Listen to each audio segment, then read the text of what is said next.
Doctor, realmente estamos viviendo un momento único en la historia. La justicia está sufriendo, sobre todo la justicia realmente independiente, está sufriendo una persecución. Hay amenazas a jueces por sus fallos. ¿Cómo evalúa este tiempo? Bueno, sí, es un clima disciplinante, digamos, ¿no? Creo que la intención es justamente poner bajo control a los jueces que no, digamos, que tienen cierta ideología. Acá lo que se está haciendo es perseguir a los jueces por su condición ideológica, jueces y magistrados, ¿no? Porque pasa también con la procuradora Gis Carbó. O como en el caso acá de Santa Fe del defensor Gabriel Ganón. Son perseguidos por su ideología más que por su actuación concreta en favor o en contra de los derechos. Creo que esto es lo que se debe juzgar y no la pertenencia a un sector como puede ser Justicia Legítima o cualquier otro, ni por su pensamiento, su forma de ver la vida. Creo que esto es verdaderamente grave lo que está sucediendo. Lo de Martina Fons, concretamente, digamos, estos conceptos que la Corte virtió respecto de ella, sabiendo que estaba en una posición muy frágil respecto de los medios que la venían criticando, con una amenaza de una granada cerca de su casa, con un marido que lo echaron de su trabajo como represalia, en fin, o con otros jueces como el caso de Rafecas, Rosansky en La Plata, en fin, creo que hay todo un contexto de persecución ideológica fundamentalmente, hay que decirlo con todas las letras. Parece que en eso compartimos un poco la situación los periodistas y parte de la justicia, porque hay ideologías que parece que son positivas o aceptables y otras que no.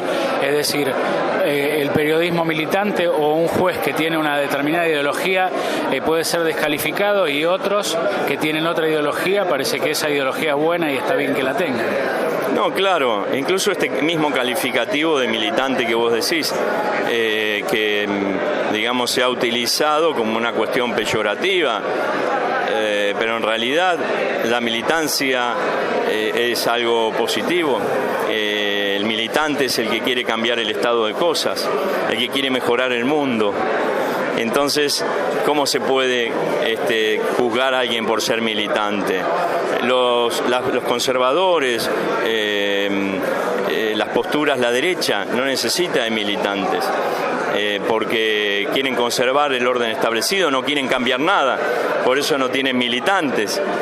Pero el que quiere cambiar el mundo, la ciudad, la provincia, el barrio, y generar un ámbito de justicia, lo descalifican como militante. Creo que esto es también una forma de, digamos, de atacar a todos aquellos que quieren modificar el status quo. Lógicamente que esto va a ser así, pero y va en contra de la diversidad, que es lo que nos enriquece, ¿no? Las distintas posiciones, pero fundamentalmente se la emprende contra los sectores populares. Se disciplina no solamente con estas situaciones, sino también con la amenaza de pérdida de salario de muchos trabajadores. Muchos trabajadores en las redes sociales han cambiado su perfil para no ser reconocidos y evitar una represalia. Esto es realmente grave, reitero. El disciplinamiento está en toda la sociedad hoy y es una forma de persecución como la que se ha vivido en otros tiempos, pero más sofisticada. Doctor, usted mencionó que la Constitución hace mayor consideración a los bienes o a la propiedad que a la propia vida. ¿Por qué no me amplía un poco ese aspecto y ese concepto? Porque me pareció muy interesante. Sí, efectivamente, tenemos una Constitución que fue impuesta, digamos, la Constitución las constituciones, el constitucionalismo en general fue el resultado de procesos históricos sociales, de revoluciones, que digamos la Revolución Inglesa, la Revolución Francesa, la Revolución Norteamericana, que consagraron instrumentos como la Constitución de Virginia, la Declaración del Hombre y del Ciudadano, todas, y surge para poner límites al poder. Este fue el sentido que se le dio a las constituciones en ese momento. El poder era del rey, ¿no es cierto? Y había que ponerle límites al poder del rey. Por eso se crea el principio de soberanía del pueblo. El rey deja de ser el soberano, pasa a ser soberano al pueblo. El pueblo tiene derechos frente al poder. El poder se hace tripartito, el poder del Estado. No hay uno solo, sino que hay tres poderes: el legislativo, el ejecutivo y el judicial.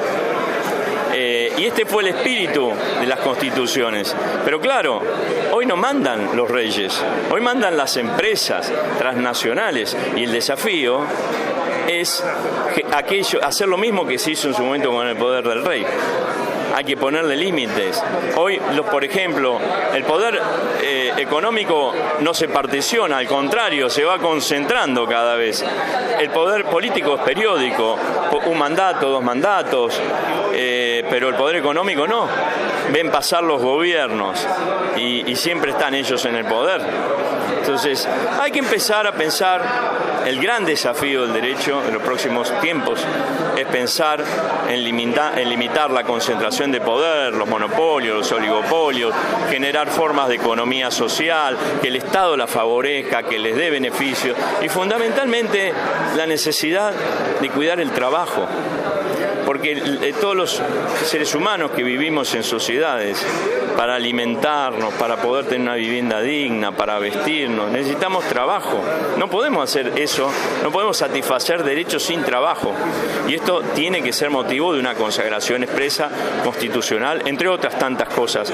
Por eso es necesario que ahora empecemos a debatir, porque la historia es cíclica, es dialéctica, y cuando vuelva un gobierno popular, que no tengo duda que más tarde o más temprano va a llegar, tengamos una constitución, un debate constitucional que nos lleve a una reforma.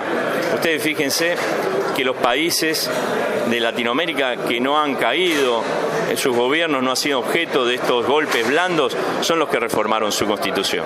Bueno, la limitación de mandatos fue un poco la excusa de la oposición para frenar una posible reforma de una constitución que es eminentemente neoliberal. La del 94 es una constitución neoliberal. Sí, la constitución 94 incorporó algunos derechos, pero no fue a fondo. Y yo creo que fue producto de un acuerdo, además, un acuerdo político que tenía un objeto que era la reelección del entonces presidente, y sí que hizo concesiones al partido de la oposición para, como digamos, la autonomía de la Ciudad de Buenos Aires, para lograr una reforma. Pero el objeto no fue consagrar un proyecto político, económico, sino más bien lograr un objetivo de carácter partidario, de reelección, digamos. Hay que hacer algo en serio. La Constitución tiene que ser la expresión de nuestra forma de vivir, como lo fue la Constitución del 49, es decir, de un proyecto político.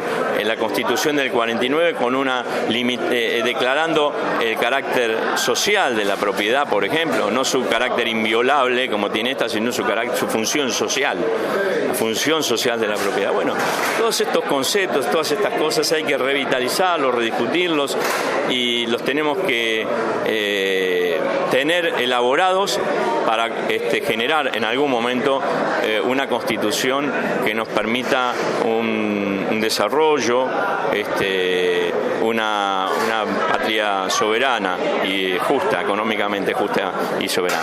Una más, doctor. Usted mencionó en un momento que parecía que era reprochable que algún juez participara de una actividad política o de una actividad social, y sin embargo hay actividades de jueces que son auspiciadas por corporaciones o por empresas, y eso pareciera que no está mal visto. Claro, efectivamente, es así. Bueno, hay toda una cultura al respecto dentro del Poder Judicial. y yo creo que es necesario cambiarlo. Es una de las cosas que hay que discutir en la reforma de la Constitución. Yo no estoy a favor de la elección popular de los jueces, porque tenemos que respetar los derechos de las minorías, no solamente de las mayorías. Es contramayoritario el Poder Judicial, pero en las minorías vulnerables, no de las minorías económicas. Entonces, pero sí, los jueces tenemos que dar la cara frente a la sociedad, tenemos que mostrar nuestra actividad, tiene que ser absolutamente transparente. La sociedad debe poder intervenir en los procesos de selección, fundamentalmente, de los jueces durante su gestión y también durante su remoción. Debemos crear observatorios del Poder Judicial para ver si se cumplen los estándares de derechos humanos, si se cumplen los plazos, si se cumplen las reglas de Beijing sobre jóvenes y adolescentes, si se cumplen las reglas de Brasilia sobre acceso a la justicia. Tenemos que generar que la sociedad pueda pedir explicaciones, nos pueda pedir explicaciones a los jueces, quienes debemos estar obligados a legitimarnos frente a ella y no frente a los poderes constituidos a través de nuestras acciones y fundamentalmente de nuestras omisiones. Esta sí es la última. Hoy vemos que un presidente dice que, por ejemplo, alguien que tomó justicia por mano propia debería estar tranquilo en su casa y meditando y no respondiendo ante la justicia. Días después se produce un fallo en el cual son liberados de culpa y cargo los acusados del homicidio de una chiquita y parece que estalla la sociedad diciendo que los jueces fallan de manera injusta. Hay una manipulación que puede ser muy peligrosa y que puede generar mucha violencia. Tenemos un presidente garantista, gracias a Dios. Yo estoy de acuerdo con el presidente, estoy de acuerdo en que tiene que estar en su casa mientras se investiga, pero eso debería aplicarse a todos. El 60% de la población carcelaria no tiene condena, igual que el carnicero. Entonces, ¿por qué está preso? Si, digamos, las reglas deben ser justas para todos. Estoy de acuerdo, de verdad. Tenemos, claro, mientras se produce lo del carnicero, tenemos en contraposición lo de Milagro Sala, ¿no es cierto? Con un absurdo, todo el mundo está señalando de diversos países que es una presa política, que ha sido privada de su libertad por su condición de política. Y siempre, digamos, el primer golpe viene hacia las mujeres, ¿no? Hay un componente misógino en esto. Es Milagro Sala, es la jueza Martina Fons, es Eve de Bonafini, es nuestra entonces presidenta Cristina Kirchner. Las mujeres, el disciplinamiento parece que empieza siempre por ese lugar. Muchísimas gracias. Un juicio patriarcal que también tenemos que erradicar. Muchísimas gracias. No, por favor.